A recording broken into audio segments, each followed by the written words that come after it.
Hello everybody, welcome to my channel, and welcome to another episode of my favorite variant series. Typically videos in this series are more or less variants that are kind of old at this point, or variants that have been around a long time.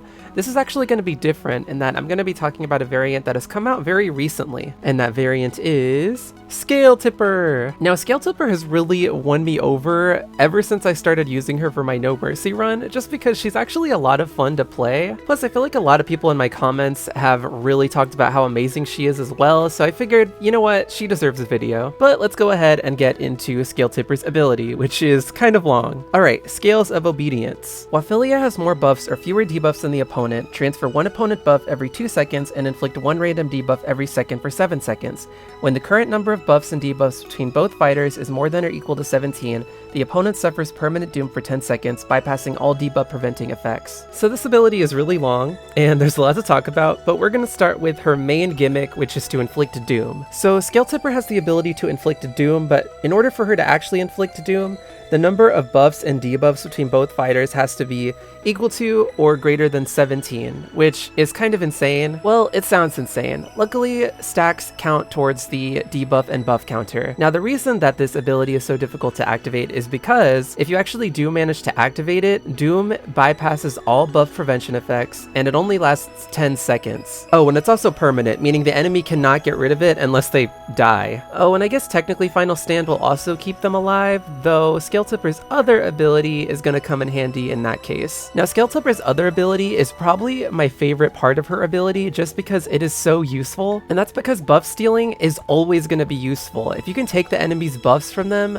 that is going to weaken them and just make you stronger. Plus on top of that, she also inflicts debuffs at the same time. And what makes both of these parts of her ability so great is that you really don't even have to do anything for it to activate. All you have to do is have more buffs than the opponent, or fewer debuffs than them, which is really easy to accomplish if you have the right supports. And to be honest, my favorite kinds of abilities are the ones where you don't really have to think about them, they just sort of activate on their own while you're fighting. I love those because they're so convenient. And like I said, buff stealing is good, but the fact that she inflicts debuffs is also really nice, and even though the debuffs themselves don't last for very long, from my experience, even a short-lived debuff can actually hinder the enemy quite a bit. Like for example, if you get Wither or disable blockbusters, it's gonna make it really hard for the opponent to use blockbusters, although if you get disabled blockbusters, they just won't be able to use it. Or if you can inflict Hex, you make it so their signature abilities can't activate, which against certain opponents could be really handy. Or maybe you inflict Curse and they can't give themselves any more buffs from their allies or their own ability. Plus, honestly, if the debuffs lasted any longer, it'd probably be unfair because she inflicts them so frequently. And it's honestly this ability that makes her a bit scary to fight against if you're not really paying attention, because when I fought her before, there have definitely been times where I've just been inflicted with a bunch of debuffs and I didn't really understand why, but then I remembered what her ability was and I was just like, oh, right. Now, on top of this ability being awesome on its own, it of course naturally helps her ability to inflict doom, because of course it is the main way that Scale Tipper contributes to the buff and debuff counter. Now, let's go ahead and get into some supports that you could pair up with her that'll make it easier to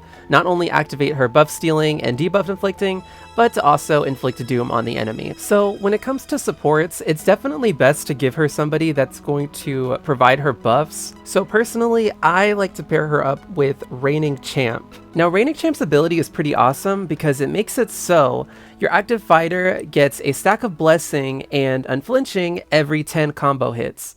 So since Blessing can stack, it really comes in handy when trying to inflict doom on the enemy with Scale Tipper. It's also nice because it provides buffs that allows you to activate Scale Tipper's buff stealing ability and debuff inflicting ability. Reigning Champ's ability also makes it so your attacks do more damage whenever you have stacks of Blessing, so it's actually pretty awesome for that reason too. But I primarily use her for those stacks of Blessing and that Unflinching. Now, another support that I like to use, although not as of recently to be quite honest, we have Lucky Lore Umbrella. So Lucky Lore's ability makes it so whenever your active fighter gets a critical hit, there's a chance that they will gain a buff depending on an element in your team. So for example, Wind will provide regen and Dark will provide Deadeye. So naturally, this also contributes to the 17 buff and debuff counter to activate Doom. And if you're going to be using Lucky Lore on your team, because she is a wind element, she'll provide regen, like I said, and regen stacks up to 5 times, which is super helpful. Like Reigning Champ, she also provides an extra damage boost. She increases your critical damage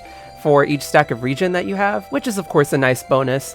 Now, when it comes to Lucky Lore, she's not my favorite support to pair up with Skill Tipper, mainly because her buffs don't last very long. They only last up to 7 seconds, which in my opinion isn't the greatest. Plus on top of that, you have to get critical hits in order for it to actually activate, and in my case, my Skill Tipper is really not built for critical hits. Alright, so one of the last variants that I like to pair up with Skill Tipper is Mad Malice Marie. So Mad Malice has a couple of abilities, but only one of them actually provides support. It makes it so whenever your active fighter gets a critical hit, there's a chance that they will gain a stack of Enrage for 15 seconds. Alright, so Lucky Lore and Mad Malice are kind of similar in that they both provide buffs whenever your character gets a critical hit. The reason I prefer Mad Malice over Lucky Lore is because Mad Malice's Enrage lasts longer, and that's pretty much it. They both have the same activation requirement in so much as that your character has to get a critical hit, and like I said, my Skill Tipper really isn't built for critical hits, but I just find that because of that, I think having a long lasting buff versus a very short buff is just way more useful. But I feel like if you were to actually give Skill Tipper some critical hit stat, then it'd probably be way more useful to pair her up with Lucky Lore. Alright, there's one last character that I've paired up with Skill Tipper before, but I don't do it anymore. I mainly just did it for fun, and that character is Sunday School. So Sunday School is the bronze double, well, one of the bronze doubles, and her ability makes it so debuffs on the enemy last 3 seconds longer, and debuffs on you are 3 seconds shorter. Now, is this the best ability ever? No, but sometimes it's kind of fun to use, and the reason I paired her up with Skill Tipper was because I thought if I extended the length of debuffs on the enemy, it'd be a lot easier to inflict doom.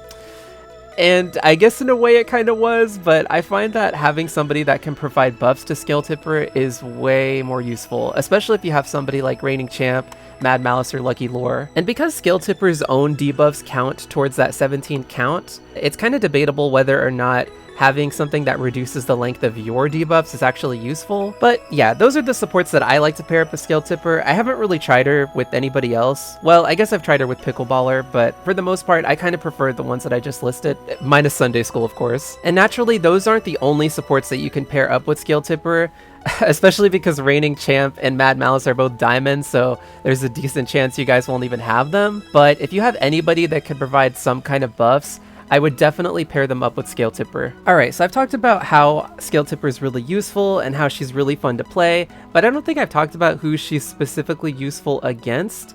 But to be quite honest, I can't really think of anybody that she's specifically useful against. I guess I'd say that anybody that can provide a bunch of buffs to their teammates, if you can steal those, obviously that's going to be super helpful when trying to get to that 17 count to inflict doom. But honestly, Skill Tipper's ability is so useful, there's nobody that I think she's really bad against. The only character that I would never pit her up against is Splitting Image. So Splitting Image has the annoying ability that makes it so whenever her health is lower than yours, she gets permanent immunity. And naturally, if you're fighting against Splitting Image, 99% of the time, her health is going to be lower than yours. So she's gonna have permanent immunity pretty much the entire time she's out, unless you can do something about it before she gets it. But if you're just using Skill Tipper against her, I feel like the chances of that happening are kind of low, so I definitely wouldn't use her against Splitting Image, just because you wouldn't be able to inflict any debuffs on her. But actually, now that I think about it, Skill Tipper is technically a Filia, and because of that, she would actually trigger Splitting Image's other ability, which makes it so whenever she's facing a Fukawa, a Filia, or a light element opponent, she gains 5% blockbuster meter and a stack of precision every 3 seconds. So I guess technically, when she does gain precision, you'd actually be able to steal it from her. But then again, even though precision does technically stack, as soon as you hit the opponent, those stacks go away, unless they block the hit, of course. So I still don't think Skill Tipper is the best match for Splitting Image, unless you just purely try to out-damage her, which I feel like honestly wouldn't be too difficult, because there are definitely supports that can provide the damage boost, plus on top of that, you're going to be at an elemental advantage, so your attacks are going to do more damage anyway. You guys are going to have to let me know how you feel Skill Tipper holds up against Splitting Image. But one opponent that I actually do really like to fight against when I'm using Skill Tipper is Corrosive Agent Black Dahlia. So Corrosive Agent's ability makes it so whenever you or her use a blockbuster, she gains 3 stacks of barrier. The nice thing about those stacks of barrier, at least in this case, is that they don't actually have a timer. So if you can steal them, which should be pretty easy, then you won't have to worry about them going away, meaning you'll have a much easier time inflicting doom. Plus, I found that 99% of the time you fight against Corrosive Agent in prize fights, or I guess in No Mercy, in which case it's guaranteed, she's gonna have the No Time to Die Marquee ability, which makes it so whenever you get a critical hit, there's a chance that she'll gain a stack of regen, and those stacks of regen just further contribute to the buff and debuff counter. Oh, on top of that, No Time to Die also provides haste, so if you steal that haste, that's even more beneficial to you.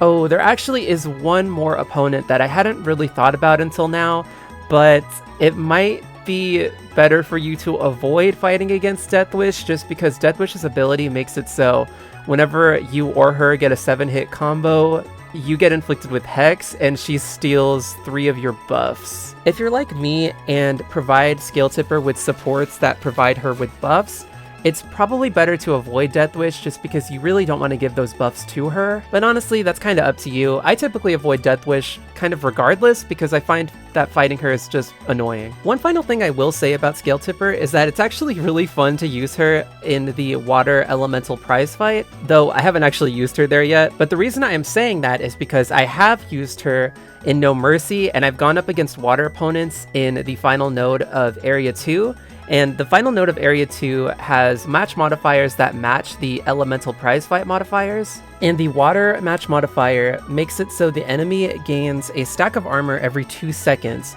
and this stack of armor doesn't have a timer. So I found that because of this, it's actually really easy to inflict a doom on the opponents, especially against certain water opponents, like Megalomaniac, who already provides herself with permanent armor. It's just really easy to get a lot of buffs on the field when you're up against that specific match modifier. Alright, the last thing I'm going to talk about is super up to you, and that is going to be, well, it's going to be 3 things kinda. I'm going to talk about Filia's Marquee ability, different moves, and of course, guest stars. So Filia's 2 Marquee abilities are Leech and the First Cut. Leech makes it so the damage that you inflict on the enemy heals some of the damage that you've taken, and the First Cut makes it so your attacks have a chance to inflict a stack of bleed on the opponent into a stack of permanent bleed. Now, whatever Marquee ability you choose to pick, it really just depends on how you plan on playing Scale Tipper. For my case, because I knew that I was going to use her for No Mercy, and I knew bleed just gets turned into regen, I didn't really want to pick the First Cut, because I also didn't really want to give Scale Tipper any moves that actually inflicted bleed, so I went with Leech. Plus, I also like that Leech can help recover some of your health. It's just really handy. But technically speaking, in No Mercy, if you can actually inflict Curse on the enemy, then your bleed stacks aren't going to get turned into regen, and instead, they're just going to inflict bleed like they normally would in every other mode. So if you really wanted to hone in on the whole Doom 17 buff debuff counter thing, then it'd probably be better to go with the First Cut and give her moves that actually inflict bleed, because inflicting permanent bleed makes it so those stacks of bleed will never go away. And you can have 5 stacks of permanent bleed and 5 stacks of non-permanent bleed at the same time, which is pretty awesome. So like I said, if you were going to go for the high number of debuffs thing, then I would definitely go for the First Cut, but it's entirely up to you. Now, the last thing I wanted to talk about was guest stars. Alright, so when it comes to guest stars, personally, I use the water version of Will It Blend. And the reason for that is because Will It Blend's water version has a chance to provide a bunch of different buffs, and it hits quite a lot. I think maybe like 30 something times, I forget exactly. And the higher the rank of the guest star, the longer that these buffs last. So long-lasting buffs are super helpful to inflict doom on the enemy. But there's so many guest stars that you can use because a lot of them inflict debuffs and give you buffs and stuff, so I'm kind of curious, what guest stars do you guys pair up with Scale Tipper? But yeah, that's pretty much all I have to say, so let me know what you guys think about Scale Tipper. Do you guys like her? Do you dislike her? Who do you like to use her up against? Who do you like to pair her with? Move choices, guest stars, all that. I'm really curious. Oh, and if any of you have Scale Tipper but you've been reluctant to level her up, I definitely recommend you use her. And honestly, once she becomes more readily available and accessible to everyone, I do recommend that you guys try to get her just because she's a lot of fun to play and she's actually super useful, like I said, so. Alright, I just wanted to add this really quick. This is definitely a last minute addition. but recently there was an update that actually changed a couple of characters, in some ways for the better, in some ways for the more annoying. I'm going to talk about those really quick and how they relate to Scale Tipper. So we're going to go ahead and start with talking about Dead of Winter. So Dead of Winter's new ability makes it so while Squiggly is alive, the active fighter inflicts Wither for 10 seconds and gains armor every 10 seconds. These effects are removed when the active fighter is knocked down. Now that is super helpful because the armor that Dead of Winter gains doesn't have a timer on it. So if you're using Scale Tipper, that armor is going to stick around so long as you don't get knocked down, and that's going to make it a lot easier to inflict doom. Although her second ability also makes it so if the active fighter is about to suffer a debuff, the armor gets removed to prevent it, and the active fighter gains 40% blockbuster meter. That's going to make it a little bit more tricky in some ways, but at the same time, being able to inflict Wither is still really helpful. So Dead of Winter is another character that you could pair up with Scale Tipper, and actually I did do that earlier and it worked out super well. Alright, so the other character that they changed that, in my opinion, makes her seem a little bit more scary is Plot Twisted.